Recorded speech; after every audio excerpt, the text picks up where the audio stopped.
Amados, a preciosa paz do Senhor. Estarmos aqui na manhã deste domingo para continuarmos a palavra do Senhor, porque é a palavra quem nos fortalece.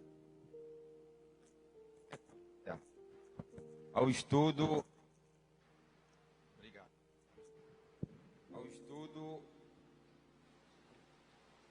de um dos evangelhos mais interessantes que tem, sem dúvida, o evangelho escrito por Lucas, e hoje estaremos refletindo no capítulo 2 do evangelho de Lucas. Então eu peço aos irmãos, por favor, para nós fazermos a leitura de alguns versículos do capítulo 2 do evangelho escrito por Lucas. Nós vamos ler a partir do verso 1. Eu vou ler o primeiro, os irmãos o segundo, e assim nós vamos fazendo aquela leitura já tradicional. E aconteceu que naqueles dias saiu um decreto de César Augusto para que todo o mundo fosse tributado.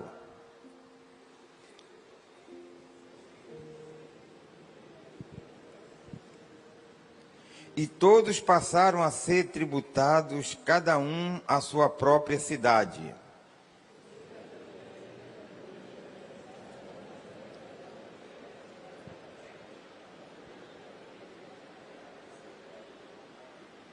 Para ser tributado com Maria, sua esposa, que estava grávida.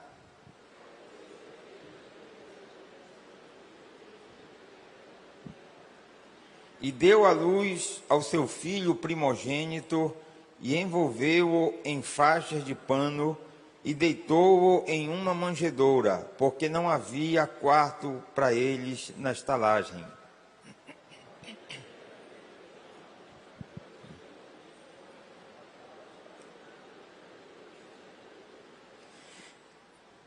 E eis que o anjo do Senhor veio sobre eles, e a glória do Senhor brilhou ao seu redor, e eles ficaram com medo.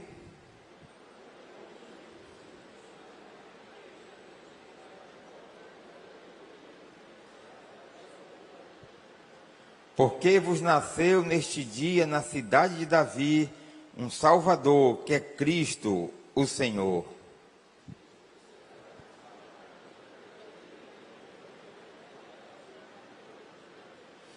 E de repente estava ali com um anjo uma multidão dos exércitos celestes, louvando a Deus e dizendo: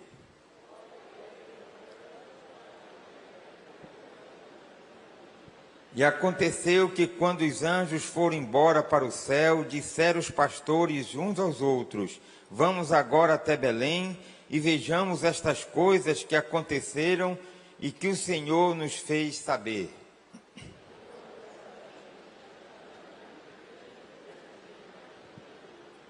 E vendo-o, eles o fizeram saber a palavra que foi contado sobre esta criança.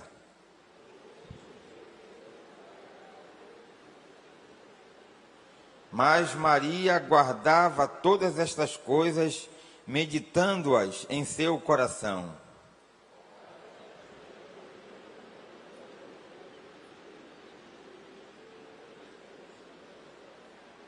E ao completarem-se os 8 dias para circuncidar o menino, seu nome foi chamado de Jesus, que pelo anjo lhe fora nomeado antes de ser concebido no ventre.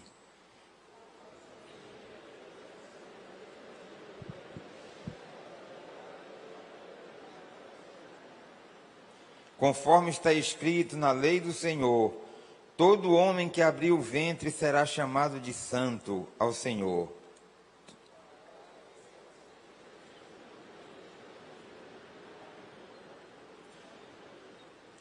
Amém. Até o verso 24. Podem sentar, meus irmãos. Louvado seja o nome do Senhor. Nós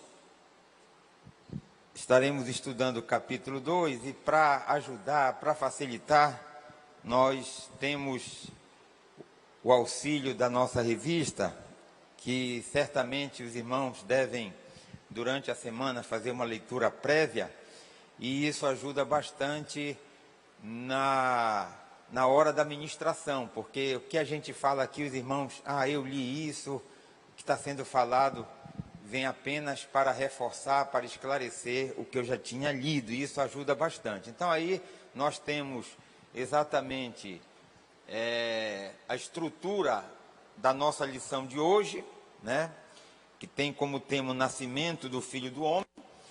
O textuário é que hoje vos nasceu na cidade de Davi o Salvador, que é Cristo o Senhor, é o verso 11 do capítulo 2 que nós lemos.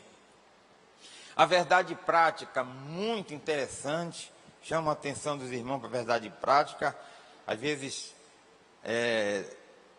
alguns não leem, mas a verdade prática, às vezes, ela, em poucas palavras, fala aquilo que de fato representa a lição. Jesus se fez filho do homem, a fim de que os seres humanos pudessem ser filhos de Deus. E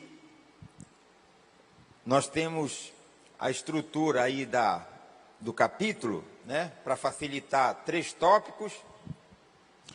O nascimento de Jesus, o primeiro tópico. O segundo tópico, circuncisão e a apresentação do Senhor no templo. E o terceiro tópico, extremamente importante, vou me dedicar um pouco mais a ele, a infância de Jesus. A infância de Jesus. Então, meus irmãos, o capítulo 2 do Evangelho escrito por Lucas apresenta 2 aspectos que tornam o Evangelho escrito por Lucas uma identidade única. O Evangelho que tem, na verdade, uma mensagem extraordinária e poderosa. E essa identidade única, e esta mensagem extraordinária e poderosa do Evangelho escrito por Lucas, estão muito presentes no capítulo 2.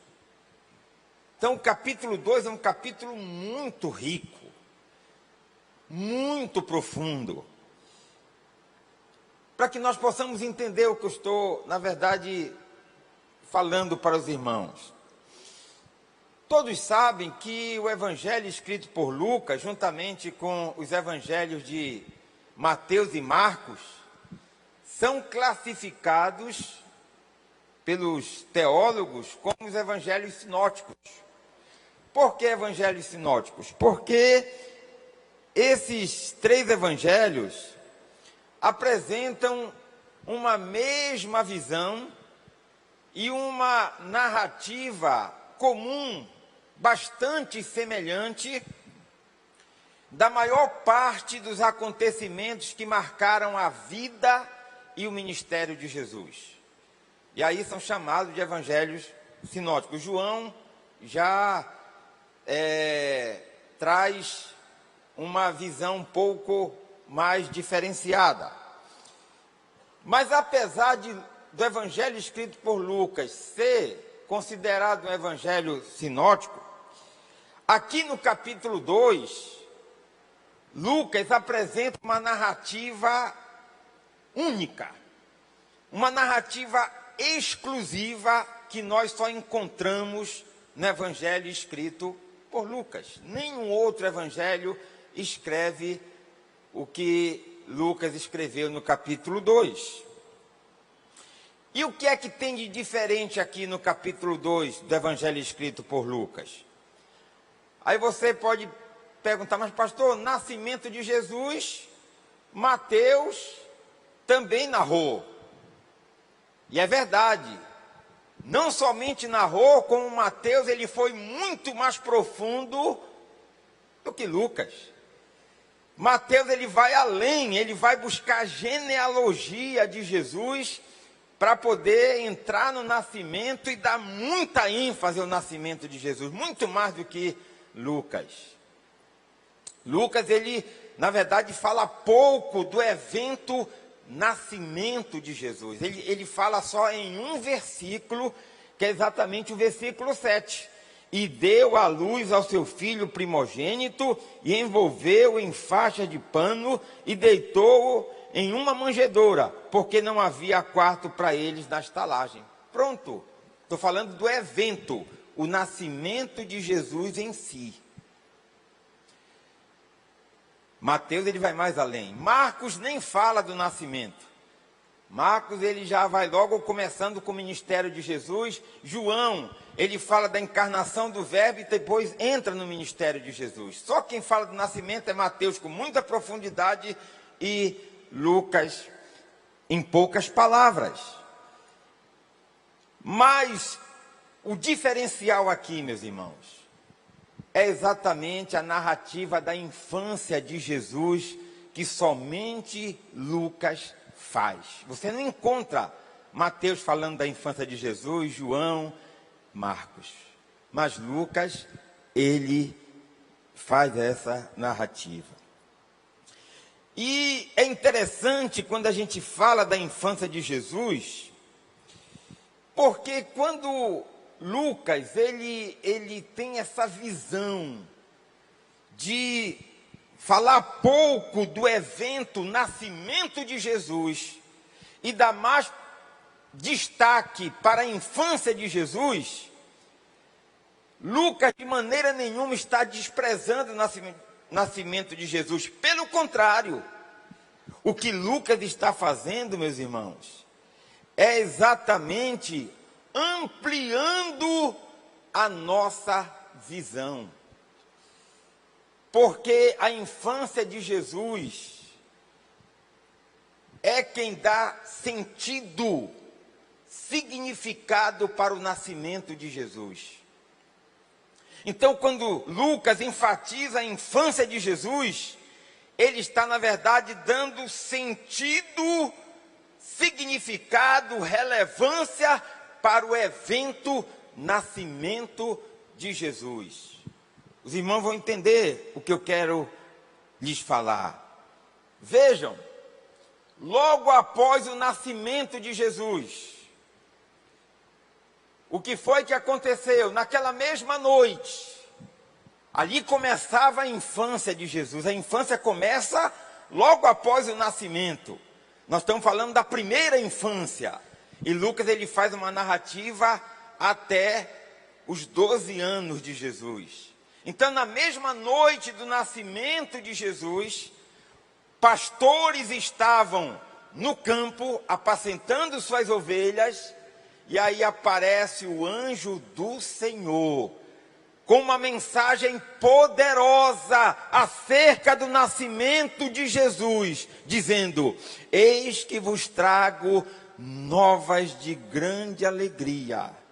Hoje, na cidade de Davi, nasceu o Salvador, que é Cristo o Senhor. O que era que o anjo estava dizendo? Que aquela criança que havia nascido não era uma criança qualquer. Era a criança que tinha sobre si a responsabilidade de salvar a humanidade do seu pecado. Bendito seja o nome do Senhor. E Lucas não fica somente aí na mensagem do anjo para aqueles pastores. Lucas, ele diz que 8 dias após o nascimento de Jesus, o Senhor é circuncidado, e depois ele é apresentado em Jerusalém, lá no templo de Jerusalém, por Simeão. E quando Simeão ele apresenta Jesus, olha as palavras que Simeão usa: Senhor, agora tu podes me despedir em paz, porque os meus olhos viram a tua salvação, louvado seja o nome do Senhor. Olha só, meus irmãos, A mensagem do anjo para os pastores, mensagem de salvação. As palavras de Simeão, mensagem de salvação também. Isso tudo aconteceu onde? Na infância de Jesus. Ou seja, a infância de Jesus aponta exatamente para a mensagem de salvação.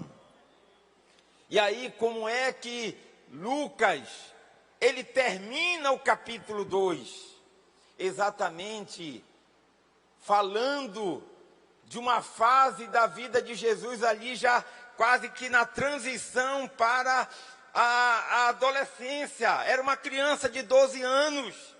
E ele termina dizendo que Jesus, ele crescia em sabedoria, estatura e graça.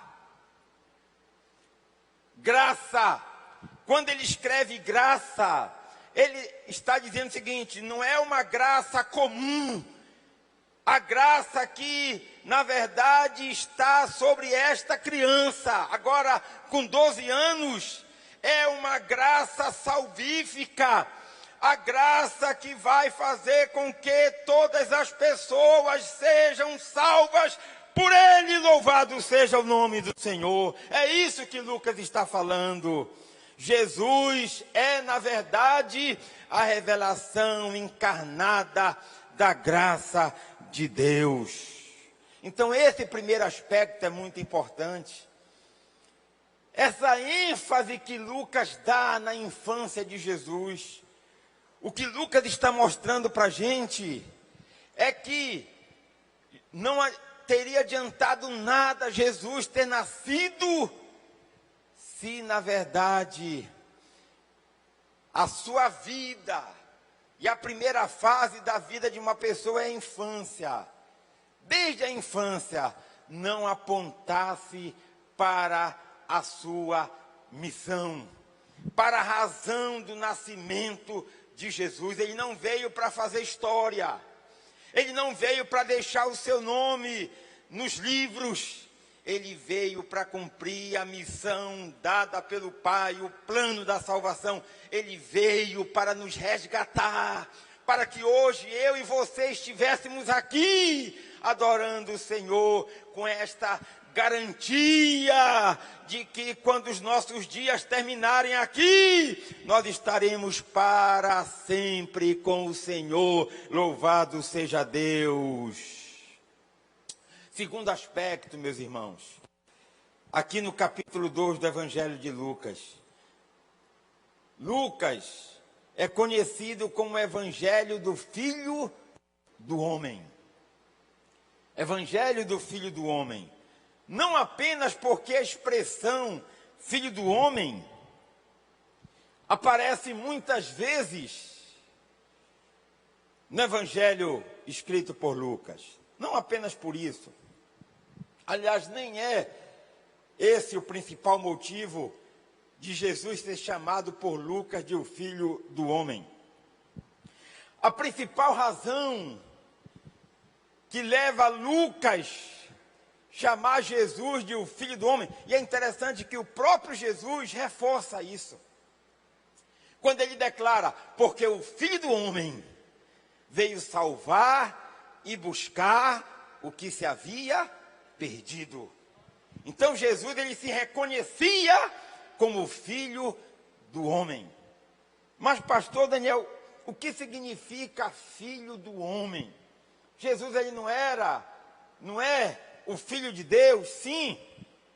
Mas essa expressão Filho do Homem, usada muito por Lucas e endossada por Jesus, tem um significado extraordinário, meus irmãos. O que significa isso? Significa a humanização de Jesus. Jesus, ele era 100% Deus, é verdade, mas ele era também 100% homem. Os mesmos sentimentos que eu e você temos, Jesus tinha quando esteve conosco aqui na terra. E Lucas, no capítulo 2, ele reforça muito a humanização de Jesus. O Filho de Deus, que assume a forma de homem para salvar a humanidade da condenação eterna do pecado. Quando você lê o capítulo 2, você vê ali uma criança totalmente humana. Você não vê nada assim de extraordinário, fora do comum, naquela criança chamada Jesus. Jesus nasceu como qualquer outra criança. A concepção foi diferente. Ele foi concebido pela ação do Espírito Santo. Mas eu estou falando de nascimento. Ele nasceu como qualquer criança. Pelas mesmas vias, mesma forma de qualquer criança. Jesus cresceu como qualquer criança. Cresceu como qualquer criança. Jesus agiu como qualquer criança. O que foi que ele fez ali com a mãe e o pai dele? Ficou ali coisa de criança, meus irmãos. Talvez alguns aqui se perderam dos seus pais quando eram crianças para fazer. Eu vi uma bola de futebol aqui, fiquei olhando essa bola de futebol numa loja, meus pais foram embora, cadê o meu filho? Isso aconteceu. É a humanização de Jesus. Era uma criança comum ali. Só que Jesus, ele mesmo agindo como uma criança comum, crescendo como uma criança comum, brincando como uma criança comum, se interessando também pelas coisas espirituais, como muitas crianças nós temos aqui na igreja que se interessam também. Mas Jesus era uma criança única. Por que Jesus era uma criança única? Porque Jesus carregava consigo uma missão e ele não podia fracassar. Ele não podia deixar de cumprir a missão. E mesmo como criança, Jesus ele já tinha o perfeito entendimento da sua missão. Quando Maria e José sentiram a falta de Jesus, o que foi que eles fizeram? Voltaram para Jerusalém, procuraram Jesus 3 dias. Olha como Jesus era uma criança como qualquer outra. Por que não foram logo para o templo? Ficaram 3 dias procurando Jesus em Jerusalém. Certamente a Bíblia não fala, mas eu imagino. Primeiro foram em locais onde criança gostava de estar. Locais onde criança gostava de estar. Procuraram Jesus. Foram pela lógica. Bora ver onde é que criança gosta de estar. Procuraram lá em Jerusalém. Não acharam. Depois de 3 dias, é que talvez ele esteja no templo. Aí foram para o templo de Jerusalém, encontraram aquela criança de 12 anos ali, no meio dos doutores da lei ali, no meio dos doutores ali, conversando, falando, perguntando, aprendendo. Aí Maria, ela sente um alívio, e ela vai com ele e diz para Jesus, né, que ela estava aflita, estava procurando o Senhor. E qual foi a resposta de Jesus? Que ele estava ali fazendo os negócios do seu pai. Uma criança de 12 anos, tendo a perfeita compreensão da sua missão. Para encerrar, meus irmãos, ao ser crucificado na forma humana, Jesus, ele nasceu, sabia que o seu alvo era a cruz. Só que para ele chegar na cruz como um homem, ele não podia pecar. Porque se pecasse, o seu sacrifício seria inválido. Não teria valor nenhum. Mas ele podia pecar. Ele corria risco de pecar? Corria. Porque ele era um ser humano como qualquer outro. A Bíblia diz, fala sobre isso. Mas Jesus, ele venceu o pecado não como Deus, porque aí não teria nenhum mérito. Ele venceu o pecado como homem, para mostrar para nós que é possível sim vencermos o pecado. É verdade que nós não vamos ser como Jesus, que passou a vida dele sem pecar. Nós pecamos, mas Jesus quis mostrar não o que nós sentimos, porque ele já sabia mesmo antes de nascer o que nós sentíamos. Mas ele quis mostrar que é possível sim, uma pessoa, um homem e uma mulher, viver uma vida afastada do pecado. Se pecar, o Espírito Santo levanta. Se pecar, quem confessa e deixa, alcança a misericórdia.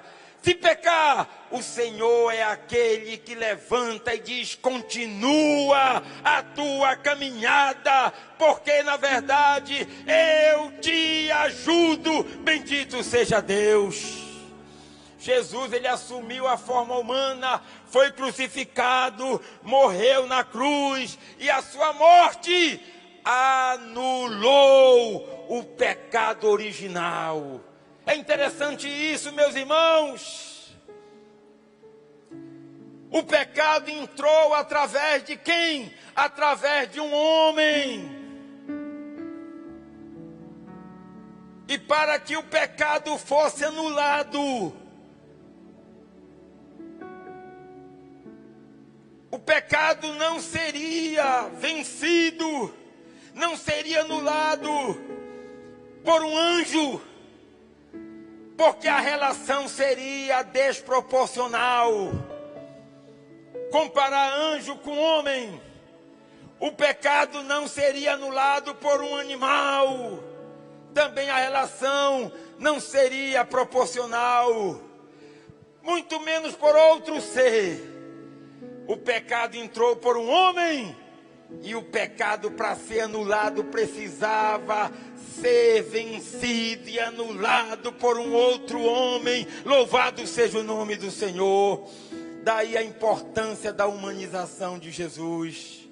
Por um homem entrou o pecado no mundo, mas por outro homem, Jesus, o pecado foi anulado. E hoje, apesar de que quando nascemos, nós trazemos conosco a semente do pecado adâmico, mas essa semente, ela pode ser extirpada, ela pode ser anulada, ela pode ser vencida pela ação do último homem, o último Adão, que a Bíblia chama Jesus, que venceu na cruz para nos salvar. Eu convido você nesta hora para ficar em pé por um instante, para nós fazermos esta oração. Essa humanização de Jesus, meus irmãos, ela é extremamente importante no plano da salvação, porque Jesus, ele demonstra que realmente é possível o homem se reconciliar com Deus. É possível o homem viver uma vida que glorifique o nome do Senhor.